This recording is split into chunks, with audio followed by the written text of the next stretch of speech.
Last ভিডিওতে আমরা হচ্ছে টাইপস্ক্রিপ্টটা কনফিগার করছি প্রজেক্টের মধ্যে। তো এখন এই ভিডিওতে আমরা বেসিক্যালি ছোটোখাটো কিছু জিনিস দেখব, মানে কনসেপচুয়াল, খুব বেশি বড় ভিডিও হবে না, 2-3 মিনিটের হবে।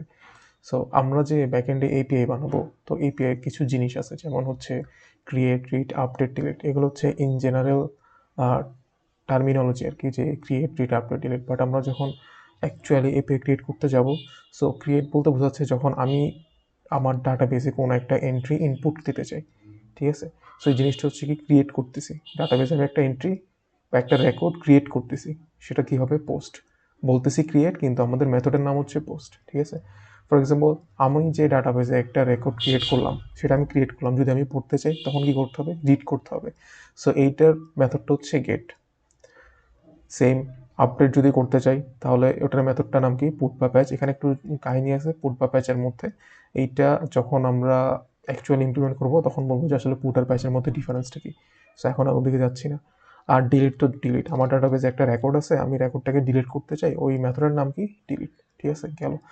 আর প্রত্যেকটা অ্যাপ্লিকেশনে বেসিক্যালি দুইটা জিনিস থাকে, একটা হচ্ছে ক্লায়েন্ট, একটা হচ্ছে সার্ভার। সো ক্লায়েন্ট মূলত হচ্ছে এনিথিং যেটা হচ্ছে ইউজার ইন্টারেক্ট করে। ফর এক্সাম্পল, আমি যে এখানে আঁকতেছি, এই যে হোয়াইট বোর্ডটা, এটা একটা আমার জন্য একটা ক্লায়েন্ট, কিন্তু আমার এই ডাটাগুলো যে পারসিস্ট করতেছে, কোথাও তো সেভ আছে। সো যেখানে সেভ আছে ওইটা হচ্ছে সার্ভার। আর ক্লায়েন্ট আর সার্ভারের মাঝখানে কমিউনিকেশন হয় কিসের থ্রুতে? এপিআইয়ের থ্রুতে। সো এপিআই মূলত ক্লায়েন্ট আর সার্ভারকে কানেক্ট করে। ক্লায়েন্ট যদি কোনো কিছু করে, ফর এক্সাম্পল যদি সে ডাটা রিড করতে চায়, তাহলে একটা রিকোয়েস্ট পাঠায় এপিআইয়ের থ্রুতে। ওই রিকোয়েস্টের ডাটা সার্ভার দেখে যে ভ্যালিড রিকোয়েস্ট কিনা। যদি ভ্যালিড রিকোয়েস্ট হয়, ও কী করে? ডাটাবেস থেকে ডাটা পুল করে নিয়ে আসে, আবার সে ক্লায়েন্টে পাঠিয়ে দেয়। এই জন্য এপিআই বানানোর সময় আমরা দুইটা শব্দ খুব বেশি শুনবো, যে request response, request response. Client request করবে, সার্ভার রেসপন্স পাঠাবে, ক্লায়েন্ট রিকোয়েস্ট করবে, সার্ভার রেসপন্স পাঠাবে। এটাই। সো আমরা এখন একটা ছোটোখাটো একটা কনসেপচুয়াল জিনিস দেখলাম। এরপরে আমরা হচ্ছে আমাদের নেক্সট ভিডিওতে হচ্ছে ওআরএম সেট আপ করবো।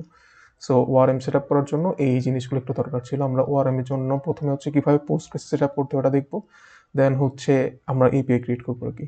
সো এতটুকুই। আসসালামু আলাইকুম।